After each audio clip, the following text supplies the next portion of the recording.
అండి, welcome to మోనిరామ్ channel. ఈ రోజు అయితే వంకాయ మొక్క గురించి చెప్తామనేసి ఈ వీడియో చేస్తున్నానండి. సో ఇప్పుడు ఈ వంకాయ మొక్క మనం ఫస్ట్ ఎలా వేయాలంటే సీడ్స్ వేస్తాయండి.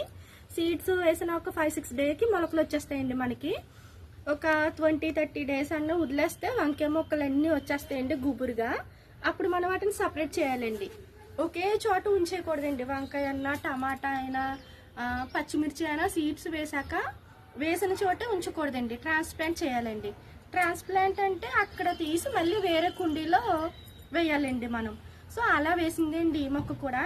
వేరే కుండీలో నారు పోసి ఆ నారు 30 డేస్ అవ్వాక తీసుకొచ్చి ఇక్కడ వేసామండి. మొక్క వేసాక ఒక 20 డేస్ వరకు అలా వదిలేయాలండి. మనం ఏం కొయ్యకూడదు ఆకులు గట.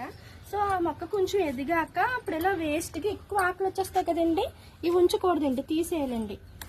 ఎక్కువ ఆకులు ఉన్న మొక్కకి ఫ్రీగా గాలి ఆడదండి మొక్కకి కూడా. అంటే ఏంటంటే ఇలా ఎక్కువ ఆకులు ఉండడం వల్ల ఫంగస్ తొందరగా అటాక్ అవుతుందండి. సమ్ మిల్లీ బగ్ అని వైట్ కలర్లో చూసారా మీరు ఎప్పుడన్నా? మందారం మొక్కలకి ఎక్కువ ఉంటుందండి, మిల్లీ బగ్ అంటారు. సో అలాంటివి తొందరగా వచ్చేస్తాయండి ఇలా ఆకులు ఎక్కువ ఉండడం వల్ల. అలాగని చెప్పి మొత్తం ఆకులన్నీ తీసేయకూడదండి. ఎందుకంటే మళ్ళీ మొక్క ఆ ఫుడ్ తయారు చేసుకునేది ఆకుల ద్వారానేనండి. ఆకుల ద్వారానే చేసుకుని దాని ద్వారాగా మనకి ఇలా కాయలు అవుతాయండి. ఫస్ట్ ఇలా కింద ఉన్న కొమ్మలు ఇలా కింద ఉన్న ఆకులు తీసేయాలండి. ఇలా ఇక్కడ చూసారా, ఇవి తీసేయాలండి. మీకు ఇలా వీడియోలో చూపిద్దామని నేను తీయలేదండి, ఇలాగే ఉంచాను. సో ఇలా కొన్ని ఆకులు తీసేసామనుకోండి తొందరగా అటాక్ అవ్వకుండా ఉంటుందండి మొక్కకి. ఇవి సరిపోతాయండి, ఉంచొచ్చండి ఇలాగా. సో ఇలా తీసేస్తూ మళ్ళీ కొత్తగా వస్తాయండి, కొత్తగా చిగుర్లు కొత్తగా వచ్చి మళ్ళీ మనకి కాయలు కూడా వస్తాయండి.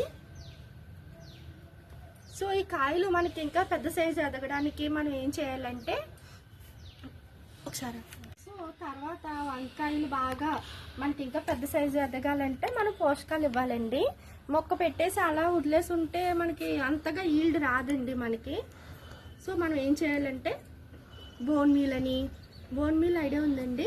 సో బోన్ మీల్ మనకి ఎక్కడైనా నర్సరీలో దొరుకుతుందండి. సో నర్సరీకి వెళ్ళి బోన్ మీల్ తెచ్చుకోవాలండి. లేదంటే కోడిగుడ్డు పెంకులు మనకి ఇంట్లో ఎలాగో ఉంటాయి కదండి. సో అవి తీసుకొచ్చి మొక్క కొంచెం దూరంలో వేసినా సరిపోతుందండి. అలా మనం పోషకాలు ఇస్తూ ఉంటేనే మనకి ఇంకా ఈల్డ్ ఎక్కువ తీసుకోగలుగుతామండి. సో ఇంకా ఈ మొక్క గురించి మీకు ఇంకా డౌట్స్ ఉంటే కామెంట్ సెక్షన్లో అడగండి, రిప్లై ఇస్తాను. ఓకేనండి, ఉంటానండి, బాయ్ అండి.